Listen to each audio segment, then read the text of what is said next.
Hello students, आज हम chapter 6 में करेंगे व्हाइल लूप। ठीक है, तो व्हाइल लूप क्या होता है? देखो, the while statement repeats a loop as long as specified condition is true. While loop में स्टेटमेंट रिपीट होती रहेंगी, तब तक रन होती रहेंगी जब तक जो कंडीशन व्हाइल लूप के साथ आपने लिखी है वो ट्रू होती रहेगी।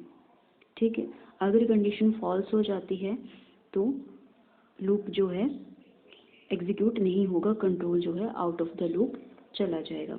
ठीक है, नेक्स्ट पॉइंट क्या लिखा है? इफ कंडीशन बिकम फॉल्स, जब कंडीशन फॉल्स हो जाएगी the statement within the loop stop executing, वो जो स्टेटमेंट्स हैं वो एग्जीक्यूट नहीं होंगी and control passes to the statement following the loop. ठीक है, अब देखो, फोर लूप होता था, उसमें जो आपकी आइट्रेशन होती थी वो फिक्स्ड नंबर ऑफ टाइम्स के लिए एग्जीक्यूट होता था। ठीक है, बट व्हाइल लूप में क्या होता है, कितनी नंबर ऑफ आइट्रेशन परफॉर्म होनी है वो एडवांस में पता नहीं होता है, बल्कि फोर लूप में हमें आइट्रेशन का एडवांस में पता होता है कितनी आइट्रेशन परफॉर्म होनी है। ठीक है, the while loop is used when the number of iteration to be performed are not known in advance. Next देखो, syntax of while loop. While loop में सिंटेक्स लिखते हैं, पहला व्हाइल के साथ हम लिखते हैं कंडीशन। ठीक है, ये कंडीशन चेक होती है, अगर ट्रू होगी तो स्टेटमेंट एग्जीक्यूट होंगी और ये कंडीशन फॉल्स हो जाएंगी तो जो लूप है वो स्टॉप कर देगा एग्जीक्यूट करना स्टेटमेंट्स को। ठीक है, तो व्हाइल के साथ कंडीशन लिखते हैं और उसके बाद यहाँ पे आ जाती हैं स्टेटमेंट्स जो भी आपने एग्जीक्यूट करानी है जब आपकी कंडीशन ट्रू होगी। ठीक है, तो क्या होता है, व्हाइल लूप में जब कंडीशन ट्रू होगी तो ये स्टेटमेंट एग्जीक्यूट होंगी, अगर फॉल्स होंगी तो लूप क्या हो जाएगा, कंट्रोल जो होगा आउट ऑफ द लूप चला जाएगा। अब नेक्स्ट देखो, एग्जांपल ऑफ व्हाइल लूप। तो इसमें एग्जांपल है, देखो, write a program to demonstrate the use of while loop. तो कैसे लिखेंगे? देखो, पहले लिखेंगे HTML, उसके बाद लिखेंगे बॉडी, उसके बाद कौन सा टैग लगाएंगे? स्क्रिप्ट टैग लगाएंगे। Script language equal to JavaScript.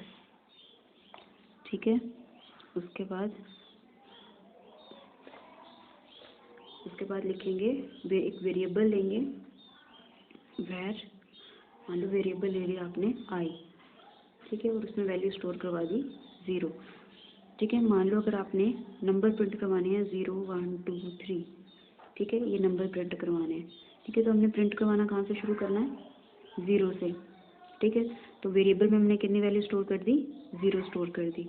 ठीक है, अब उसके बाद क्या लगाएंगे? व्हाइल लूप लगाएंगे। तो व्हाइल लूप में क्या होता है, व्हाइल के साथ क्या लगती है? कंडीशन लगती है। तो कंडीशन क्या लगाएंगे कि आई की जो वैल्यू है वो लेस रहनी चाहिए, लेस और इक्वल रहनी चाहिए, क्योंकि हमें 3 भी प्रिंट करवाना है। ठीक है, तो लेस रहनी चाहिए, लेस देन इक्वल टू रहनी चाहिए 3 के। तो I is less than equal to 3। ठीक है, और उसके बाद क्या आती हैं? ब्रैकेट्स आती हैं। ठीक है, तो अब आई की वैल्यू प्रिंट करवाने के लिए कौन सी स्टेटमेंट यूज होती है? डॉक्यूमेंट डॉट राइट, किसकी वैल्यू प्रिंट करवानी है? आई की वैल्यू प्रिंट करवानी है, तो ये आई की वैल्यू प्रिंट कर देगा। ठीक है, फिर उसके बाद क्या होगा? लास्ट में स्क्रिप्ट टैग क्लोज हो जाएगा। ठीक है, और उसके बाद बॉडी टैग क्लोज होगा, उसके बाद HTML क्लोज होगा। ठीक है, अब देखो ये वर्क कैसे करेगा। आई की वैल्यू कितनी है? पहले 0 है। ठीक है, तो यह आई को कंपेयर करेगा, आई में कितनी वैल्यू है? इस टाइम 0 है। 0 कंपेयर करेगा कि 3 से छोटा है। ठीक है, तो ये कंडीशन क्या होगी? ट्रू हो गया। अगर ट्रू हो जाती है तो स्टेटमेंट एग्जीक्यूट होती है। डॉक्यूमेंट डॉट राइट क्या करेगा? आई में जितनी वैल्यू होगी उसको प्रिंट करवा देगा। तो इस टाइम आई की वैल्यू कितनी है? 0 है आई की वैल्यू।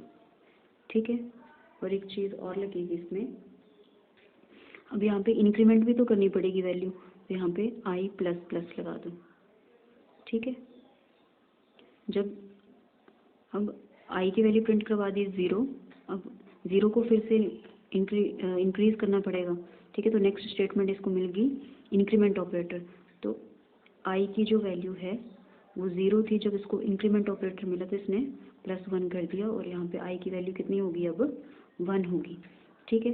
अब ये यहाँ पे कंपेयर करेगा कि आई की वैल्यू क्या है 1, इस टाइम कितनी होगी आई की वैल्यू 1 होगी। अब 1 को कंपेयर करेगा कि 1 तो कम है 3 से, तो फिर से इसको डॉक्यूमेंट डॉट राइट मिला, तो इसको ये क्या करेगा अब 1 को प्रिंट करवा देगा। अब उसके आगे क्या स्टेटमेंट मिली कि इंक्रीमेंट ऑपरेटर मिल गया, तो ये क्या कर देगा 1 + 1 कितना हो जाएगा 2। अब आई की वैल्यू कितनी होगी, आई की वैल्यू कितनी होगी अब 2 होगी। अब 2 को फिर से कंपेयर करेगा, यहाँ पे 2 फिर से छोटा है, तो फिर इसके बाद क्या मिल गया इसको डॉक्यूमेंट डॉट राइट, तो प्रिंट करवा देगा 2 को, ठीक है। फिर इसको फिर से इंक्रीमेंट ऑपरेटर में ला गए, तो इसने 2 + 1 करके कितना कर दिया 3। अब आई की वैल्यू कितनी होगी 3 होगी, ठीक है। अब ये चेक करेगा 3 की वैल्यू इक्वल टू आई की वैल्यू कितनी है इक्वल टू 3 है, मीन्स कंडीशन ट्रू है, तो फिर एग्जीक्यूट होंगी स्टेटमेंट्स। स्टेटमेंट क्या है कि इसने प्रिंट करवा देगा जो भी वैल्यू होगी आई की। आई में इस टाइम कितनी वैल्यू है 3 है, तो 3 को प्रिंट करवा दिया, ठीक है। इसके बाद क्या मिला इसको इंक्रीमेंट ऑपरेटर, तो क्या करेगा 3 + 1 कितने हो जाएंगे 4 हो जाएंगे, ठीक है। अब फिर से लूप चलेगा, ये कंपेयर करेगा, तो ये तो ग्रेटर हो गया, फिर आई की वैल्यू ग्रेटर होगी 3 से, तो क्या हो जाएगा लूप फॉल्स होगी ना ये स्टेटमेंट कंडीशन, तो जो कंट्रोल क्या हो जाएगा आउट ऑफ द लूप चला जाएगा, और लूप जो है एग्जीक्यूट होना स्टॉप हो जाएगा, ठीक है। अभी नेक्स्ट स्टेटमेंट करेंगे डू वाइल स्टेटमेंट। तो डू वाइल लूप क्या होता है, ऐसा लूप जिसमें कि कंडीशन जो होती है लास्ट में चेक होती है, पहले स्टेटमेंट एग्जीक्यूट होती है, ठीक है। डू वाइल लूप जो वाइल लूप की तरह ही सिमिलर है, बट होता क्या है कि डू के साथ जो हम स्टेटमेंट लिखते हैं वो पहले एग्जीक्यूट होती हैं, ठीक है। स्टेटमेंट जो होंगी वो पहले एग्जीक्यूट होंगी, उसके बाद कंडीशन चेक होगी, ठीक है। वाइल में क्या होता था पहले कंडीशन चेक होती थी फिर स्टेटमेंट एग्जीक्यूट होती थी, ठीक है। तो सिंटेक्स देखो डू वाइल लूप का, पहले लिखते हैं डू, फिर उसके साथ लिखते हैं स्टेटमेंट, ठीक है, और फिर इसको कर देते हैं क्लोज, और उसके बाद लगता है वाइल,